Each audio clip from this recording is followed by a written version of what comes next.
I never thought of a homeless person the way I do now. I really thought the homeless person was the person you saw on the street or the person pushing the shopping cart, but it's really not. The fastest growing segment of the homeless population is women and children.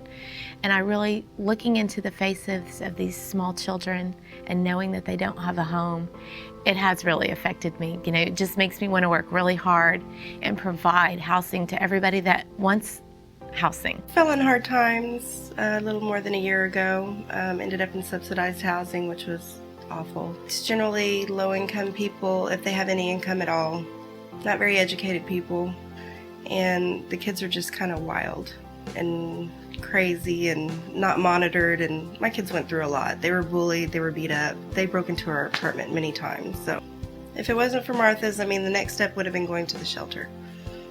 We were that down and out. I knew nothing about that. Aging out of foster care, that an 18-year-old male had no place to go. That at 8, we have people that now 35 and 40 years old who was aging out of foster care, and now they're homeless in our city rescue missions.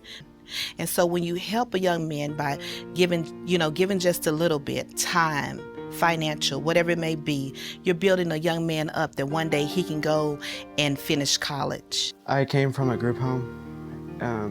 It housed 11 boys, and most of them were in DHS custody or about to leave DHS custody. I really appreciate this program because one thing is that if this center wasn't here, I would be homeless. Well, Neighborhood Services Organization actually started in 1920.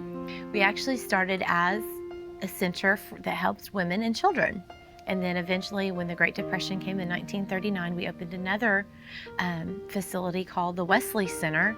And the Wesley Center was to provide health and health services to the at-risk and homeless. And then in 1969, we actually merged the two centers, the Wesley Center and the Bethlehem Center, and we became Neighborhood Services Organization, a nonprofit organization that has been serving, thousands and thousands of people every year. We also have our dental clinic.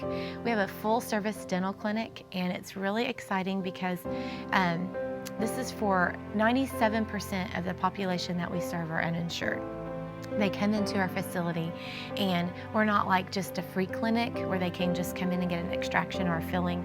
We do the full service dentistry. We do fillings and extractions and dentures and partials and cleanings and exams. We just kind of do the whole thing. We also have 2 WIC clinics, women, infants, and children. We have the 3rd largest clinic in the state, and WIC is a nutritional education program for women who have children under the age of 5. And we actually have a licensed nutritionist there that sees all the patients, whether they're high risk or if they need a special formula for their baby. We just kind of do it all. We couldn't do it without our volunteers. We have volunteers in our dental clinic that help call back patients. We have volunteers that come in and help us with our donation room so we can sort through donations.